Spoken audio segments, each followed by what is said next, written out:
A lonely mountain road, a black vintage Land Cruiser moving through the rain, a powerful man, dressed like someone the world would never notice. That was all Marcus Reed wanted that night. A quiet drive, a cup of coffee, and a few hours away from the noise of the capital. But outside the small town of Briar Creek, under the pale lights of an old roadside diner, a deputy with a badge and a bad temper saw him as something else. Not a lawyer, not a public servant, not the Attorney General of the state. Just a black man alone in the dark, standing beside a vehicle that looked too expensive, in a county that believed certain people should only pass through quickly. Before the night was over, the rain would wash across handcuffs, body cameras, state police cruisers, and one terrible mistake that Briar Creek would never be able to bury. Marcus Reed had spent the evening in a hospital room that smelled of antiseptic, old flowers and weak coffee from a vending machine. His mother had been asleep when he left, one thin hand resting on top of the blanket, her silver hair spread softly across the pillow. She had always been the strongest person Marcus knew, but illness had a way of making even strong people look small. For almost an hour, he had sat beside her bed without saying much. There were speeches waiting for him in the capital, lawsuits on his desk, reporters calling every day, and lawmakers asking for favors in polite voices. But in that quiet room, none of that mattered. He was just her son, watching the rise and fall of her breathing, wishing power could do something useful for once. When he finally stepped out into the parking garage, Agent Vanessa Cole was waiting near the state SUV with two members of his protection detail. Cole was sharp-eyed, calm, and almost impossible to surprise. She had protected governors, judges, and witnesses who had made very dangerous people angry. She knew Marcus well enough to read his face before he said a word. He told her he wanted to drive alone for a few hours. No convoy, no escort, no radios humming in his ear. Just space. Cole did not like it, and he knew she did not like it. Her jaw tightened the way it always did when she was deciding whether to argue with him or respect his humanity. In the end, she gave him 3 hours, no more. She reminded him to keep the secure phone on, stay on the main roads, and call if anything felt wrong. Marcus gave her a tired smile and promised he would. The Land Cruiser waited at the far end of the garage, black, boxy, and old enough to have a personality. It had belonged to his father before it belonged to him. The leather seats were cracked in places, the heater took too long to wake up, and the engine had a deep, patient sound that made Marcus feel grounded. It was the one vehicle in his life that did not look official. No tinted state plates, no flags on the fenders, no driver in a suit. To anyone passing by, it was just an old truck, owned by a man who liked things that lasted. That was why he chose it. He had changed before leaving the hospital. The dark suit and polished shoes were folded neatly in a garment bag in the back. Now he wore faded jeans, worn sneakers, a gray college sweatshirt from a school he had attended 20 years earlier, and a baseball cap pulled low over his eyes. It was strange how quickly the world changed when the uniform of power came off. In the capital, people stepped aside when he entered a room. Lawyers lowered their voices. Police chiefs stood straighter. But out here, moving through the mountains after midnight, Marcus knew he looked like any tired man trying to get home. The road to Briar Creek curled through dark hills and wet pine trees. Rain tapped softly against the windshield, not hard enough to be a storm, but steady enough to blur the yellow lines on the road. The radio was off. Marcus liked the silence. It gave his thoughts room to move. He thought about his mother. He thought about the way she had squeezed his hand before falling asleep. He thought about the cases waiting on his desk, especially the quiet complaints coming from the rural counties, traffic stops that turned into searches, cars taken over unpaid fines, drivers who said they were pulled over for nothing but could never prove it. Briar Creek County had come up more than once in those reports, always in small ways, always through people who were too afraid or too tired to push harder.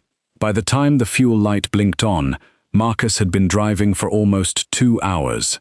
A few miles later, He saw the sign for Miller's Diner and Fuel, glowing weakly through the rain like a tired lighthouse. The place sat alone at the edge of the road, with 2 gas pumps, a cracked parking lot, and a low building with fogged windows. A red neon sign buzzed above the door. Open, coffee, hot food, the kind of place travelers forgot 5 minutes after leaving, unless something happened there that changed their life. Marcus pulled in beside the far pump and shut off the engine. For a moment, he sat still with both hands on the wheel. The diner windows glowed gold against the dark.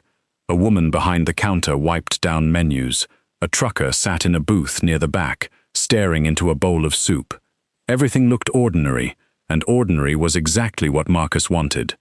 He stepped out into the cold rain, lifted his collar, and started filling the tank.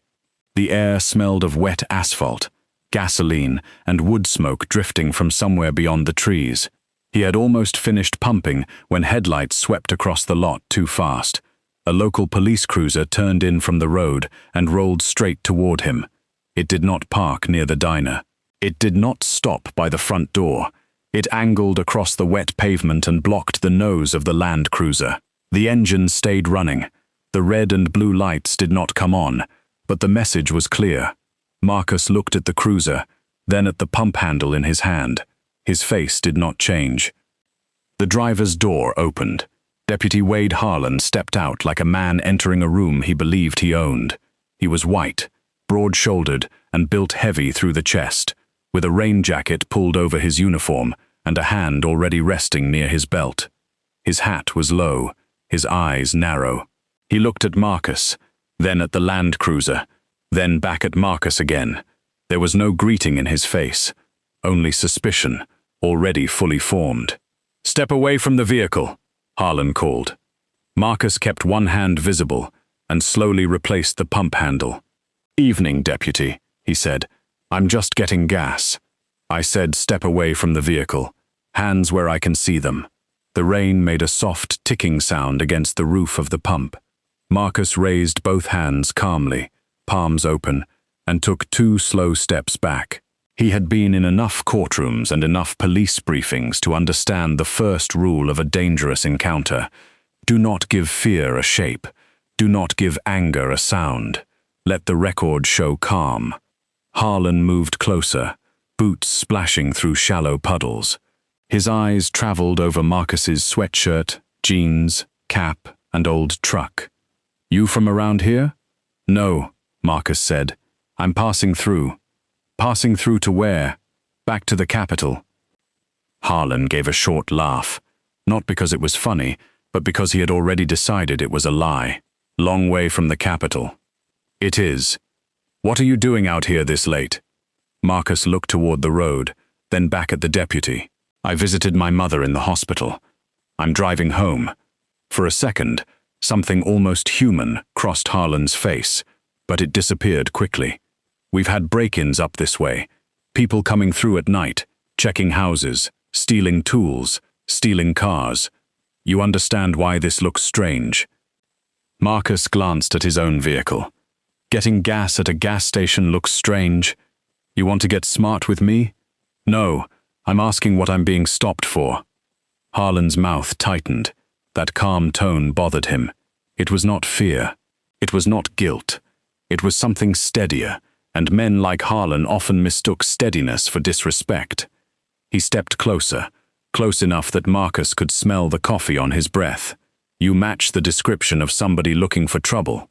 Marcus let the words sit in the rain. "That is not a description. It's good enough for me. Deputy, I'm happy to identify myself. My wallet is in the vehicle. If you want me to retrieve it, I will do that slowly." "You don't move." Marcus nodded once. "Then how would you like me to provide identification?" Harlan looked toward the Land Cruiser again, his eyes landing on the plate. "This your vehicle?" "Yes. Registered to you. It's registered properly." "That's not what I asked." Marcus breathed slowly through his nose. "The registration may come back through a protected trust. That is normal for certain state officials. If you run it through the proper state system, you'll get instructions." Harlan stared at him for a beat, then smiled in a way that had no warmth at all. A protected trust. Yes.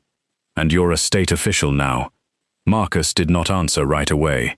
He looked past the deputy at the diner window. The woman behind the counter had stopped wiping menus. She was watching them now. So was the trucker in the booth. Marcus wondered if either of them knew enough to record. He wondered if Harlan's camera was on.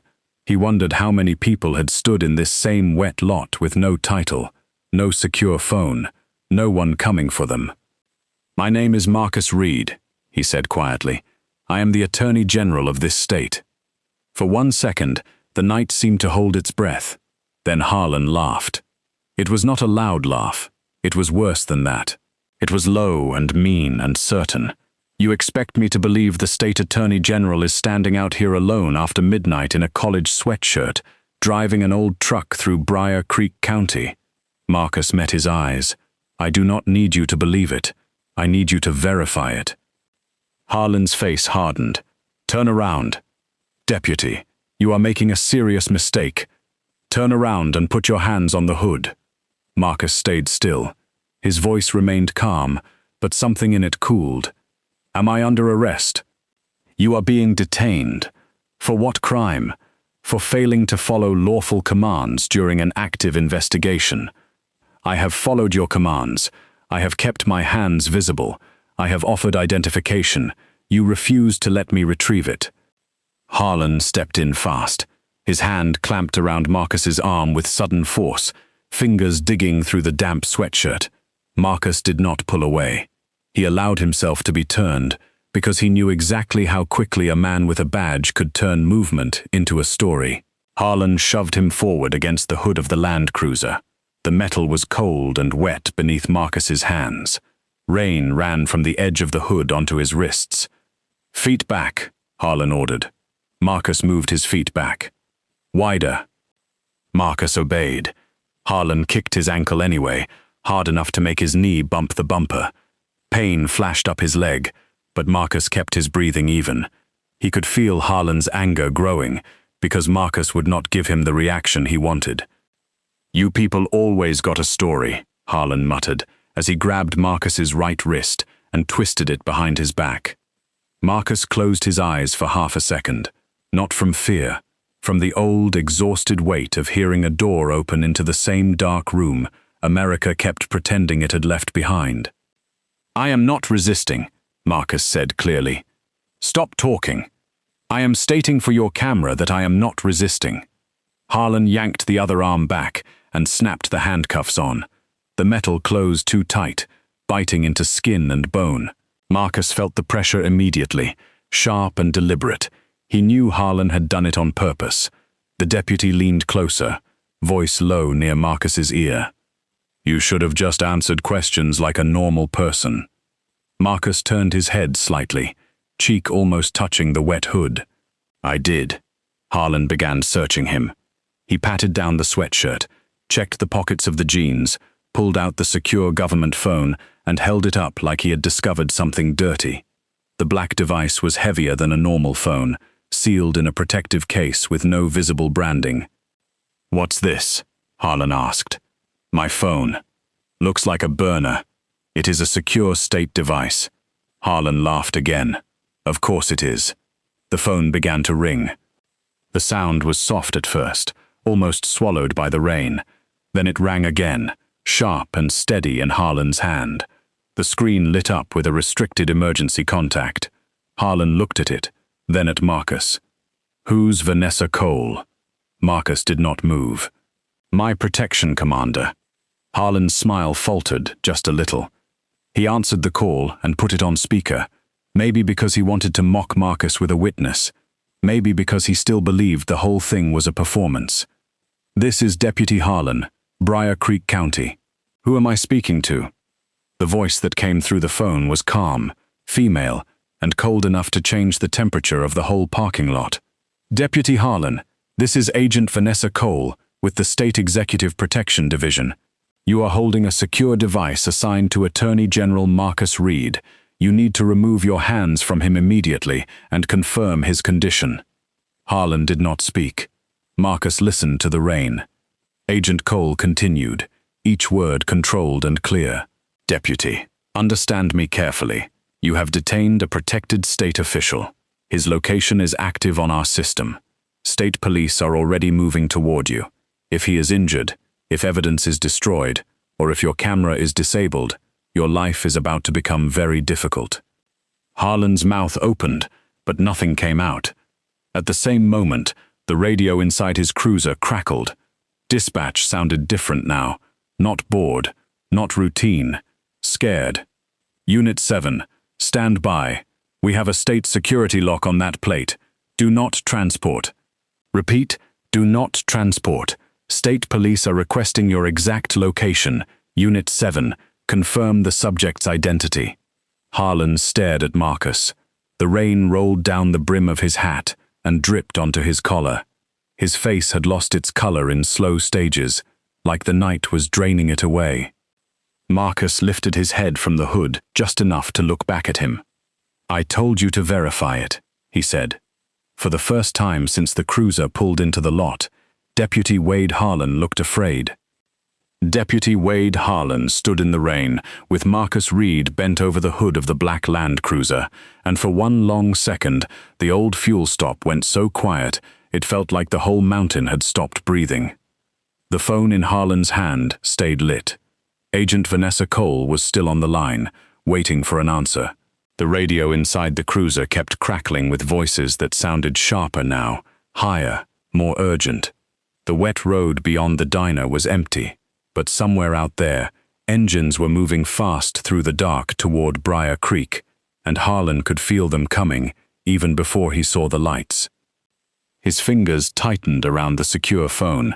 A few minutes earlier, that same phone had looked like proof of guilt to him. Now it felt like a live wire. He stared at Marcus's back, at the handcuffs locked around his wrists, at the rain soaking through the old college sweatshirt, and his mind began running in broken circles. State Attorney General, Executive Protection, State Police Override, Protected Plate. He had heard all of those words before, but never like this, never aimed at him, never while a man he had shoved onto a hood waited silently beneath his hands. "Deputy," Agent Cole said through the phone, her voice controlled and steady. "Confirm Attorney General Reed's condition." Harlan swallowed. His mouth had gone dry. "He's fine." Marcus turned his head, just enough for his voice to carry. "That is not accurate." The words landed softly, but they hit harder than shouting. Harlan looked at him, and for the first time, he saw not a stranger at a gas pump, not a problem to be solved, not a man he could scare into obedience. He saw a witness. He saw a lawyer. He saw the highest law officer in the state, wearing his handcuffs in the rain. Harlan fumbled for his keys. "Look, Attorney General, this got out of hand. I didn't know. I'll take these off right now, and we can talk about this." Marcus did not move. "No." Harlan froze. "No? Leave them on." The deputy blinked like he had misheard. "Sir, I'm trying to fix this." "You cannot fix this in a parking lot," Marcus said. His voice was quiet, but there was something final in it, something that made the rain and the radio and the little diner windows feel like part of a record that would never disappear. "You wanted me cuffed. You wanted me treated like a suspect. You wanted me helpless while you decided what I was, so leave them on until everyone arrives and sees exactly what you did." Harlan's breathing grew shallow. He looked toward the diner. The woman behind the counter was standing by the window now, one hand pressed to her mouth. The trucker had stepped outside beneath the small awning, holding his phone low but pointed toward the pumps. Harlan's eyes flashed with panic. Evidence was forming around him from every direction. "Tell them to stop recording," he said. Marcus gave a small, tired laugh. It held no humor. "You should be more concerned about your own camera." Harlan looked down at the small black square on his chest. The red light was blinking, still recording. His hand twitched toward it. "Do not touch that camera," Agent Cole said from the phone. Harlan jerked his hand away like he had been burned. A distant sound rose beyond the trees. At first, it was only a low hum under the rain. Then it became clearer, deeper, multiplied by several engines climbing the mountain road at dangerous speed. Harlan turned toward the road. Blue lights appeared first, flashing between the dark trunks of pine trees. Then came headlights, bright and white, sweeping around the curve and flooding the parking lot. The first state police SUV slid into the fuel stop with its tires hissing over wet pavement. Then another. Then two unmarked black vehicles. Doors opened before the engines had fully settled. Men and women in dark jackets stepped out quickly, not running, not shouting, but moving with the kind of discipline that made shouting unnecessary. Their hands were visible near their weapons. Their eyes took in everything. The cruiser blocking the Land Cruiser, the deputy, the cuffs, Marcus against the hood, the diner, the camera, the witnesses. Agent Vanessa Cole stepped from the lead vehicle. She was not tall, but she carried herself like the center of gravity in the lot had shifted toward her. Her raincoat moved in the wind as she walked straight toward Harlan. Two state troopers flanked her, their faces hard and unreadable. "Deputy Harlan," Cole said, "step away from the Attorney General." Harlan raised both hands. "I was just about to remove the cuffs." "No, you were not," Marcus said. Cole's eyes moved to Marcus. For one brief moment, the professional mask cracked. She saw the tight cuffs, the angle of his shoulders, the damp sweatshirt, the scrape forming near his cheek where the hood had pressed against him. Then the mask returned, colder than before. "Deputy," she said, "hands away from your weapon. My weapon is holstered. Then keep it that way." A trooper moved behind Harlan with smooth, practiced speed. Harlan turned halfway, confused, and that was all it took. His sidearm was removed from his holster. His backup weapon was taken from his ankle. His radio was lifted from his shoulder. The badge pinned to his rain jacket was unclipped and placed into an evidence bag. The sound of the metal shield sliding into plastic was small, but everyone heard it. "You can't do this," Harlan said, but his voice had lost its weight. Cole looked at him. "We just did." Another trooper took the handcuff keys from Harlan's belt and moved toward Marcus. Marcus shook his head once. Not yet. Cole studied him. She understood immediately. She had protected him long enough to know when his mind had moved beyond personal injury and into something larger. "Are you sure?" "Yes." "Your wrists are swelling." "I know." Cole nodded once, not because she liked it, but because she respected him enough to let the moment become what it needed to become. Harlan stared at Marcus as if the decision made no sense. "Why are you doing this?" Marcus slowly straightened from the hood. The movement sent a visible flicker of pain through his shoulders, but he stood tall anyway. His hands remained cuffed behind him. Rain ran down the sides of his face. The old sweatshirt clung to him. He looked nothing like the man people saw at podiums. He looked bruised, tired, ordinary, and that was exactly the point. "Because if I let you take them off quietly," Marcus said, "you will spend the rest of your life telling people this was a misunderstanding." Harlan opened his mouth, but nothing came out. Marcus looked toward the diner window, toward the trucker's phone, toward the state cameras now recording the scene from every angle. This was not a misunderstanding. This was a method. The words stayed in the air long after he stopped speaking. Within minutes, the parking lot had turned into a controlled storm. State police marked the area with evidence lights. They photographed the position of the cruiser and the Land Cruiser. They recorded the fuel pump, the wet hood, the tight cuffs, and the body camera on Harlan's chest. The diner's security system was secured before anyone inside could touch it. The old woman behind the counter gave a shaking statement. The trucker handed over his phone footage without being asked twice. Harlan stood near his cruiser, pale and silent, while one trooper read him his rights in a voice so plain it felt almost gentle. When they finally placed Harlan in the back of a state police vehicle, he looked smaller than he had only half an hour before. The badge was gone. The gun was gone. The swagger was gone. All that remained was a man in a wet uniform, staring through glass at the person he had tried to break. Marcus rode in the back of Cole's vehicle with the cuffs still on. She sat beside him, not in front, refusing to leave him alone in that condition. The heater hummed softly. Outside the windows, the mountain road unwound through the dark. Marcus's shoulders ached with every turn, and his wrists throbbed with a slow, burning pressure, but his mind had already moved to Briar Creek itself. "Harlan mentioned a burglary crackdown," he said. Cole looked at him. "You caught that too."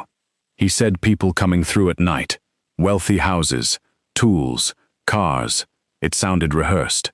Cole pulled out her tablet and began searching through protected state databases. Briar Creek has been submitting unusually high roadside forfeiture numbers for a county this size. Marcus turned his head. How high? High enough that someone should have noticed. He closed his eyes for a second. There it was. The shape behind the stop. Not one deputy having a bad night. Not one man acting on instinct. A system, maybe small, maybe local, but real. "Call my chief of staff," Marcus said. "Wake the governor." Cole did not question him. She placed the calls. By the time they reached the temporary state command post outside the county line, Marcus had spoken with the governor, his chief of staff, the state police superintendent, and the director of civil rights enforcement. His voice stayed calm through every call, but the message was clear. Briar Creek would not be allowed to clean itself before daylight. No courtesy calls, no advance warnings, no polite requests. Evidence first, explanations later. At 3:42 in the morning, state police entered the Briar Creek Police Department.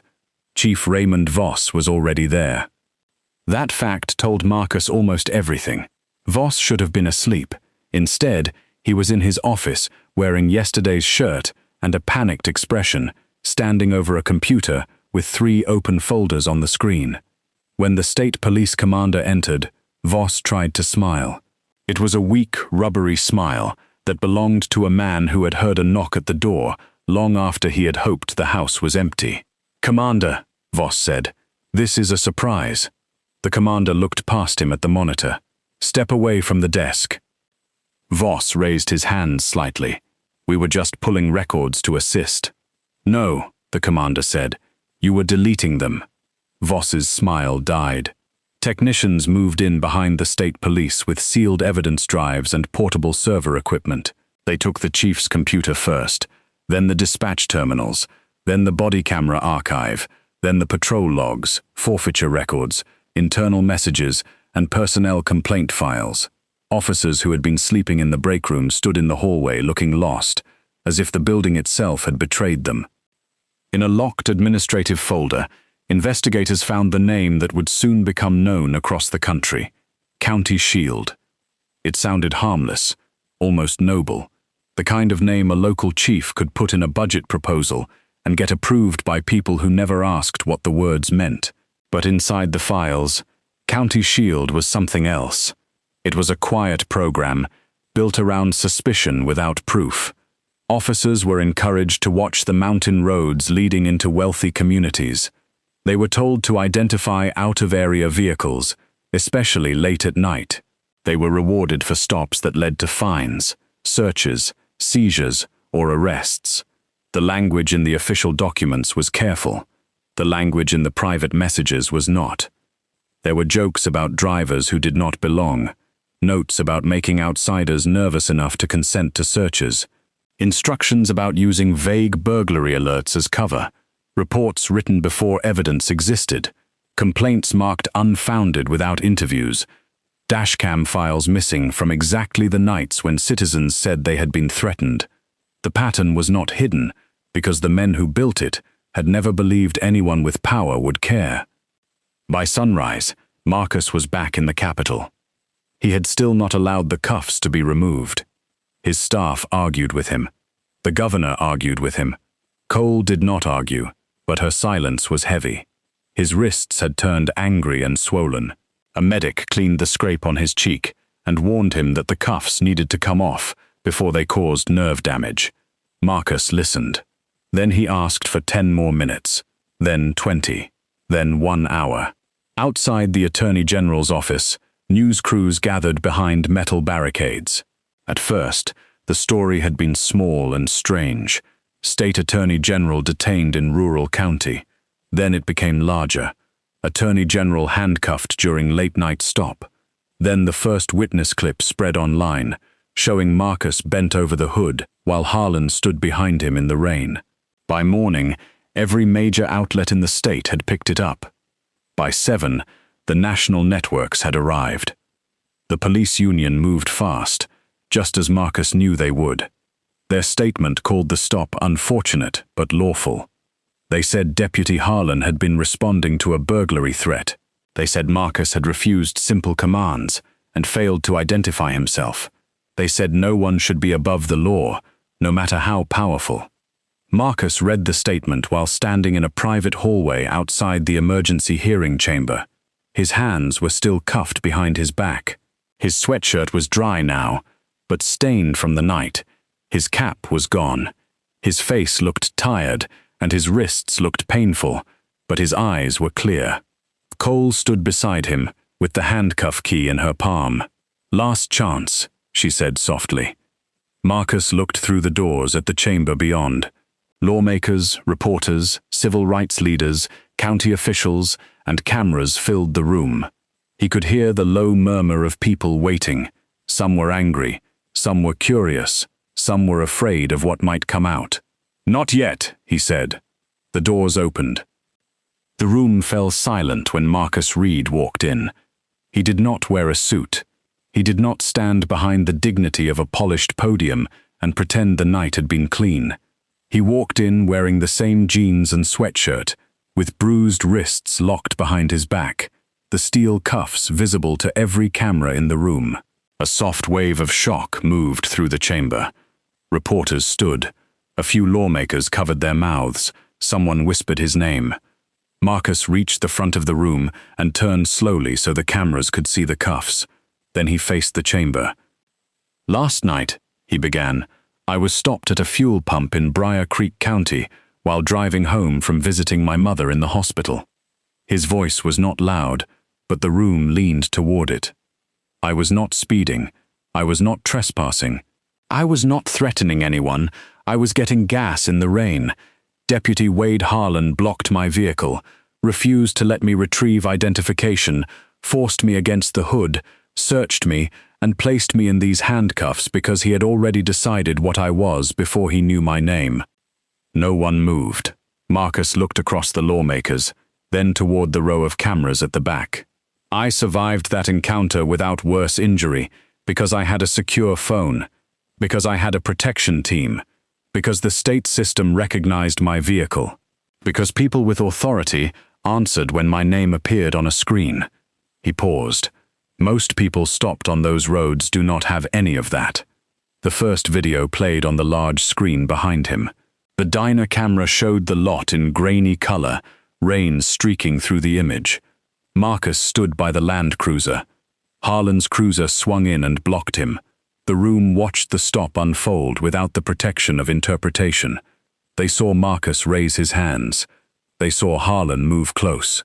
They heard Marcus offer identification. They heard Harlan refuse. Then the body camera footage began, sharper, closer, more painful. Harlan's voice filled the chamber, his assumptions, his mockery, his laugh when Marcus stated his identity, the shove, the cuffs, the phone call that changed everything. By the time the screen went dark, the union statement had become useless paper. Marcus stood still as the room absorbed it. What you just watched was not an officer acting outside the culture of his department, Marcus said. He was acting inside it. He was doing what Briar Creek trained him to do. The difference last night was not the behavior. The difference was the target. Then the county shield records appeared. Not all at once. Marcus did not flood the room with every ugly message. He showed enough: a map of stop locations, a chart of drivers searched, a list of fines and forfeitures, complaint summaries, internal messages. The pattern built slowly, and that made it worse. Hundreds of stops, most involving Black and Latino drivers, many near wealthy neighborhoods, many ending with no charges, but with money paid, property taken, or people too frightened to challenge what had happened. A woman in the back of the room began to cry quietly. Marcus saw her. He wondered who had been stopped: her son, her brother, her husband, maybe herself. County Shield was not safety, Marcus said. It was pressure. It was profit. It was fear dressed up as policing. Chief Raymond Voss had been brought to the Capitol under guard. He sat near the side wall, face gray, hands folded tightly in his lap. When Marcus said his name, Voss looked down. As of this morning, Deputy Wade Harlan and Chief Raymond Voss are in state custody. My office is filing criminal charges related to unlawful detention, assault under color of authority, evidence tampering, conspiracy, and official misconduct. We are also sending a full civil rights referral to federal authorities. The room erupted then, not in cheers, but in sound. Reporters calling out, lawmakers turning to one another, cameras clicking. Marcus waited until the noise softened. "This cannot end with 2 arrests," he said. "If it does, we will tell ourselves the lie that this was only about 2 men. It was not. It was about a county that built a machine around people who were least likely to be believed." He looked at the cuffs again, then lifted his wrists slightly behind him. These cuffs are evidence, but they are also a question. How many people wore cuffs like these on the side of a road and never got a hearing? How many tried to explain who they were, where they were going, why they had a right to be there, and were laughed at because power did not recognize them? The chamber was silent again. Marcus announced the bill then. Mandatory outside review for profiling complaints, automatic preservation of body camera and dashcam footage after every search or use of force, severe penalties for disabling cameras without cause, public reporting of traffic stop data by race, location, outcome, and officer, independent review boards with power to subpoena records, forfeiture limits that prevented small departments from turning fear into revenue, protections for witnesses, dispatchers, and officers who reported misconduct before the cover-up began. It was not a perfect answer. Marcus knew that. No bill could reach backward and undo every night on those roads, but it could place light where darkness had been profitable. It could make silence harder. It could make the next Harlan hesitate before placing his hand on a weapon and calling suspicion the same thing as law. When he finished, Agent Cole stepped forward. The chamber watched her approach with the key in her hand. She stood beside him, her expression steady, though her eyes were bright with something she would never allow to fall in public. "Attorney General," she said softly. Marcus nodded. Cole unlocked the cuffs. The first bracelet opened with a metallic snap that echoed through the microphones. Then the second. For a moment, the cuffs hung from Cole's hand, dull and ordinary, just steel, just a tool. But every person in the room understood they had become something else. Cole let them fall. They struck the chamber floor with a clean, hard sound. Marcus raised his hands in front of him. The cameras zoomed in on the bruises circling his wrists, dark marks pressed into the skin by a deputy who thought no one important was watching. Marcus did not hide them. He let the room see. "These marks will fade," he said. "For many people, the fear does not. So we are not leaving these cuffs in a drawer. We are leaving them here, on this floor, where the public can see what happens when a system mistakes authority for ownership of another human being." He stepped away from the podium. No one clapped at first. It was not that kind of moment. It was heavier than applause. Then one person stood, then another.